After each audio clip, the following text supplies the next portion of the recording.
Story 1. Pretty much all of them, at least on Reddit.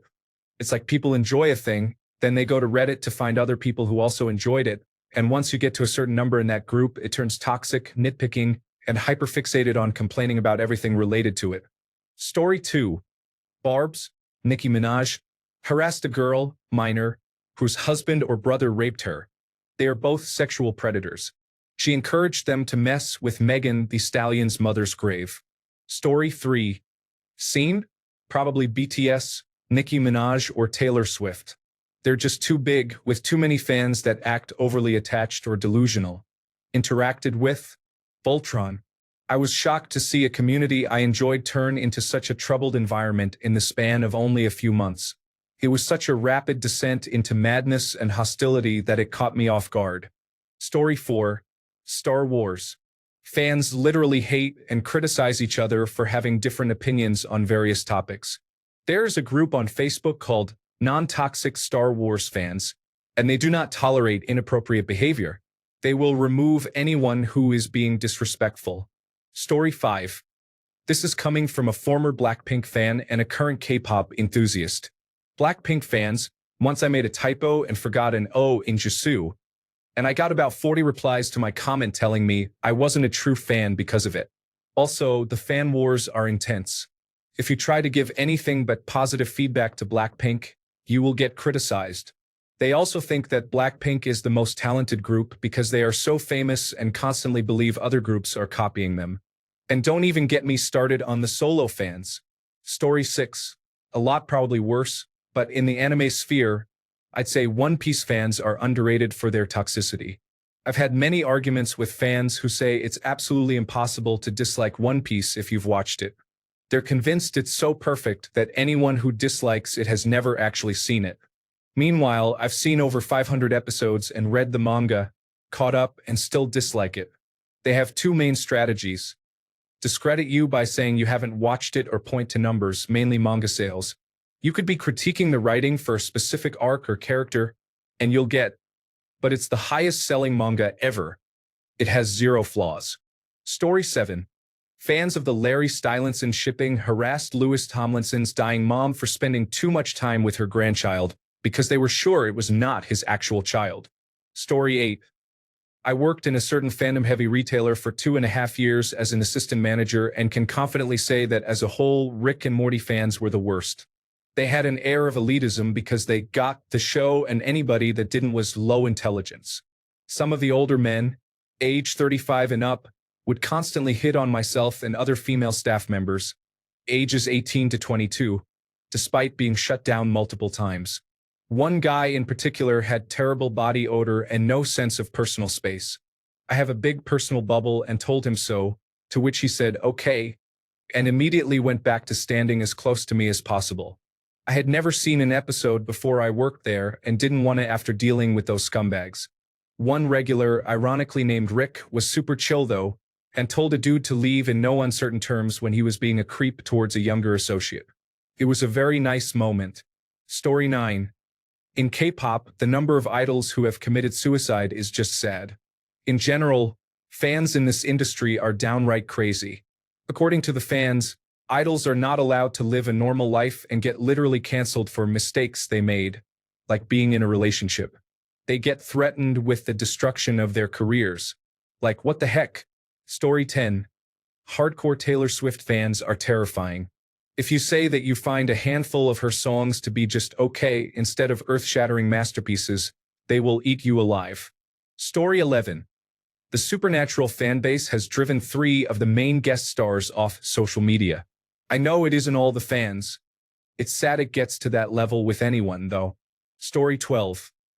Vikings fans, I started watching it, but my interest fizzled out after realizing it wasn't what I thought it was going to be.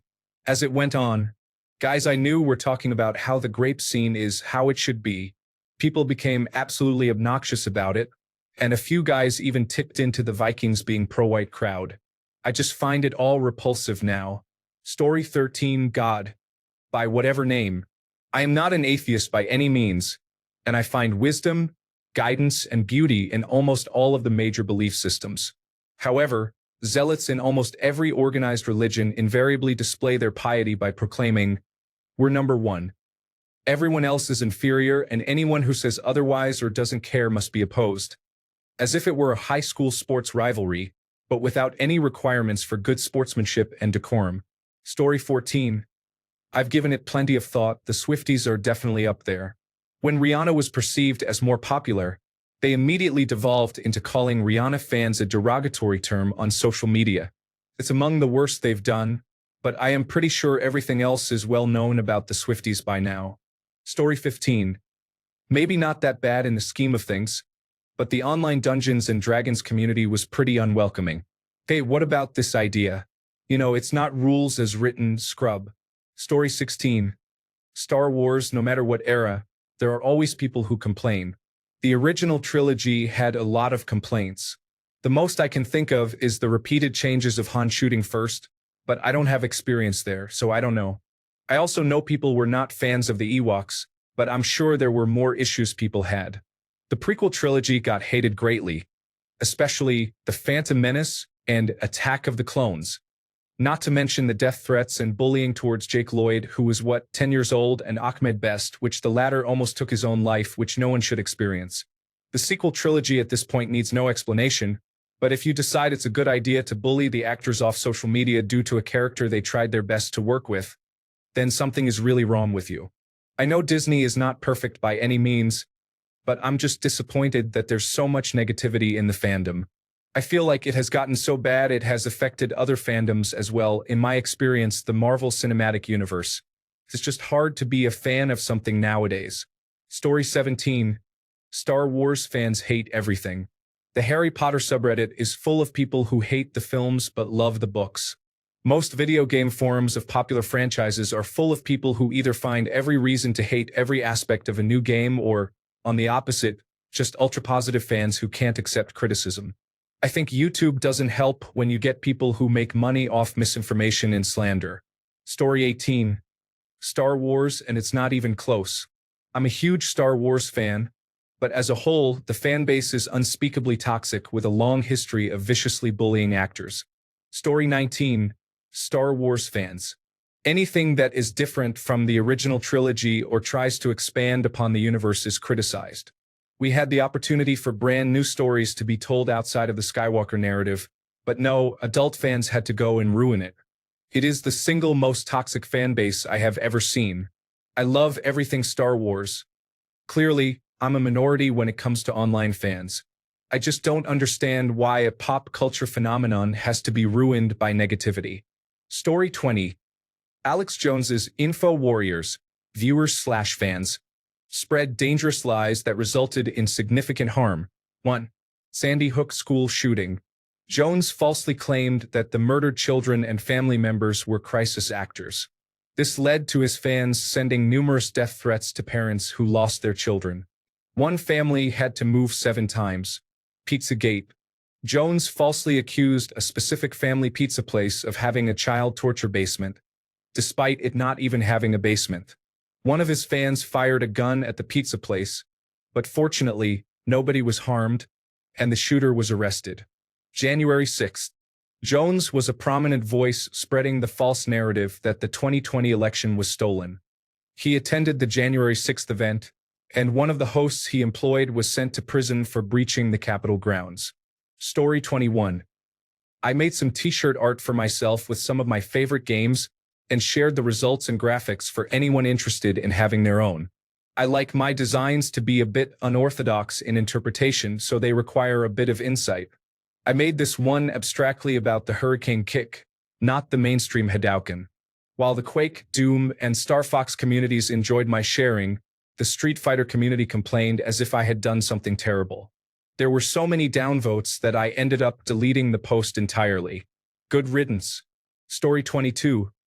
I have heard about lots of toxic fan bases, the obvious ones like Star Wars, but I am going to throw an odd one out here because it's something I have seen for myself. It might not be the most toxic, but I think it fits. Little People Big World. Amy Roloff fans versus Matt Roloff fans. From my perspective, the Matt Roloff fans are far more hateful. Story 23. Steven Universe fandom has got to be one of the worst I have ever seen. Truly rancid. It takes a special kind of awful to drive every person involved in the creation off of social media. It seems to me that the more the main theme of a show is about loving and accepting people, the nastier the fan base becomes. It makes me happier to just be floating in the void of the internet with my little sandbox toys and not interacting much.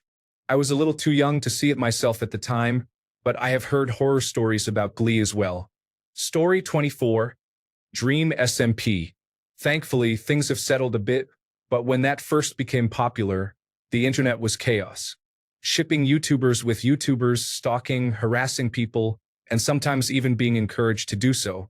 One day in 100 million years, when the world is half dead, someone's going to find some dream not found fan art and think, was this an old caricature of Jesus Christ?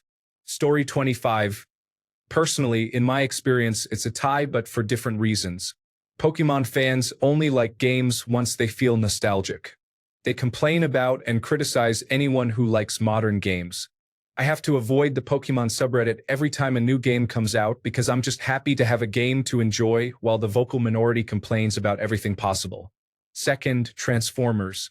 God help you if you don't like all of it. There are a dozen different media franchises and twice as many toy lines under the Transformers umbrella, but if you dare speak out about disliking a subgroup, you get harshly criticized. And don't even get me started on fan art. Story 26. Old Apple and current Samsung fan base. They switched who were the most enthusiastic a while back. These people are extremely tribal. Just let people use what they want. Story 27. Most music fan bases, even ones where you least expect it, Lewis Watson's Patreon group, Sad Indie Music, are full of bullies and elitists. Like, come on, it's Lewis Watson. It's not that deep. Big yikes. Story 28. I worked in a music shop when I was a teenager and later as a volunteer editor on Wikipedia for about a year. In both cases, I was warned that no single group will harass you as much as Mariah Carey fans. It says a lot that during this time I was harassed by the Israeli propaganda teams, and the Mariah people were meaner. One of them sent me abusive messages for days because I edited out a couple of article changes that basically implied Mariah Carey has superpowers, can sing as deep as Barry White and as high as a bat, and is widely considered to be the greatest singer who has ever lived. I assume the person who tried to start a Mariah Carey cosmetic procedure section is still alive in a dungeon somewhere. I assume many of these have moved into the Taylor Swift groups.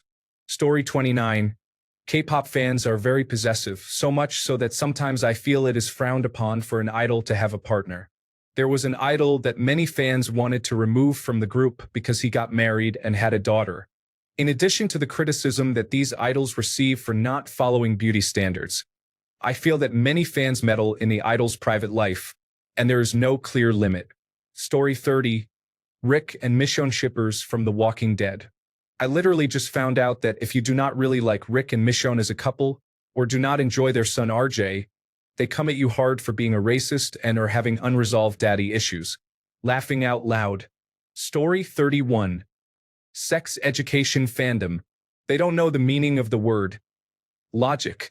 They talk about how the bad writing is the reason why the two leads, who were meant to be a couple, can never have a good moment together and were always having arguments or not properly communicating with each other. Yet they still insist that they are perfect for each other, when it's the bad writing that's the reason why they don't work and why people stopped caring about their will they, won't they storyline. Anytime people point out the flaws of their relationship, they get extremely insecure and comment attacks at you, where they throw the old, "You clearly didn't watch the show properly." It's very childish and pathetic. Story 32. Any fan base that gets big enough is going to have issues. Amazing how much more weight your opinion carries, no matter how brainless it might be, when you have numbers to back it up. Story 33. Kendrick Lamar fans are delusional. They think he is better than any rapper in the history of anything.